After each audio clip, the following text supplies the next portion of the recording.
Hey, what's up, guys? Back again. Another round. Here we go. Round two.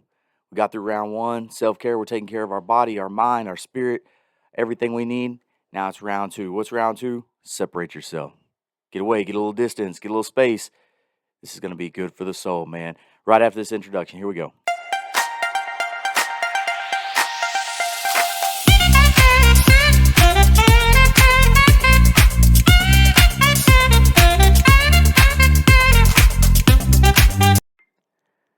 All right, guys, let's get into it. Round two, separate yourself. If you don't know, my name is RC. I'm a licensed professional counseling associate out of the state of Texas with a private practice, rclcounseling.com. These videos are meant for all those people going through and experiencing that horrible thing called divorce in custody.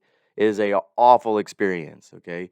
And these are trying to help you get your mind right, keep your mind right while you go through this so you're prepared, ready to go, and it takes as little toll on you as possible, right? If you haven't seen already, the first round is a training round. We got to train for what we're going through, right? Watching all those things that we need. Round one is self care. Okay, this doesn't mean taking bubble baths and relaxing, although that is important. This means taking care of your four portions, right? Mind, body, soul, and emotions. Okay, all those areas need to be taken care of. If you haven't seen that video, go back and check it out. All right, it's on the playlist. But this is round two. Round two is separate yourself. It's real quick, real easy, but it's a very important step, and a lot of people skip this step.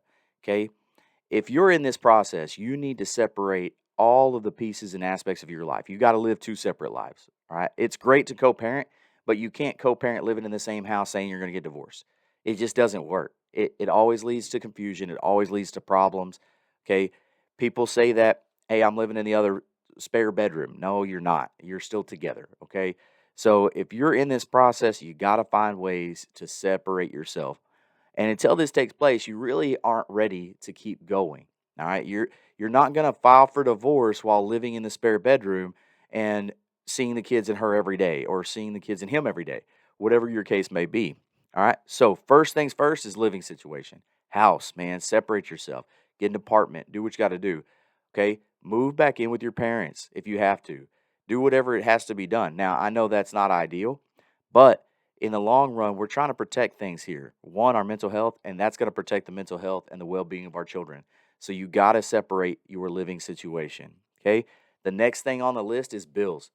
If y'all are still splitting a Netflix account and she still has access and you still have access, but it comes out of your card, man, that's going to show bad. Okay.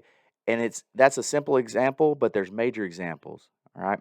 If it's a major item, such as house, that the house bills or mortgages in both names, cars, things like that, those items are going to be discussed at court or mediation, whatever you're ordered to go through. So those things are going to be really hard. If you can work that out before you get there, dude, that's golden.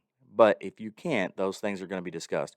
But in general, everyday items, your regular bills, you're going to live your own separate life. They're going to live their own separate life. Okay. Be careful when you might be turning things off in your name if the other person doesn't have a job or cannot afford it. What you don't want to do is go to court and say, yeah, I turned the water off. It's her problem.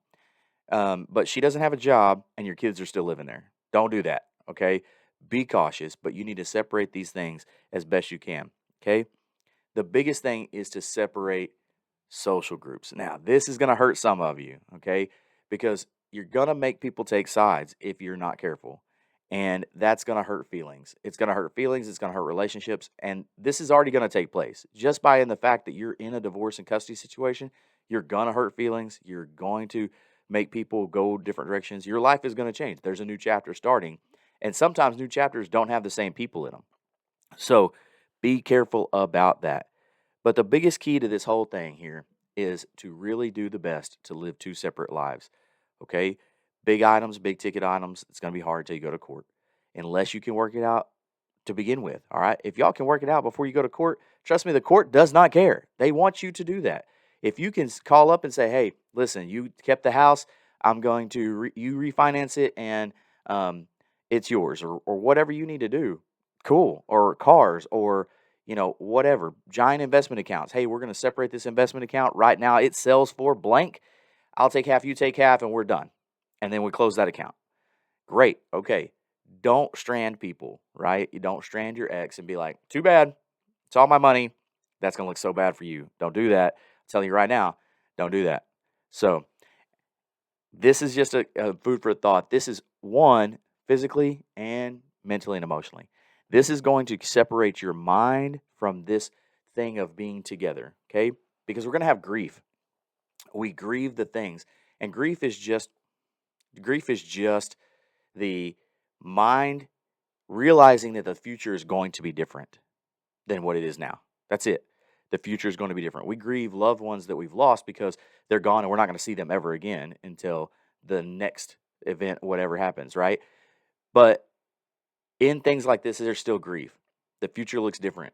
You're not going to go to school functions together as man and wife. You're just not. You're not man and wife, all right? If it works out later on, but today we've made the decision to be divorced. We're sticking to that decision, and we've gone through these processes, and life is going to look different.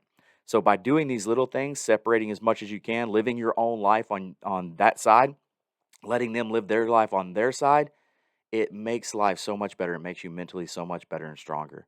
Okay. All right, guys. If you need help going through this, I got another round coming. The next one is a big one. It's a hard one for a lot of people. It says follow the rules. People don't like it. But if you need help, you're in the state of Texas, man, I accept new clients. I do a 15-minute consult. Check out my website for my phone number. Okay. And you can call me anytime. We can talk through it and I can get you scheduled. But you have to be in the state of Texas. Again, my name is RC, and you can check me out at rcocounseling.com. All right, guys. Take it easy and wait for the next one. Follow the rules.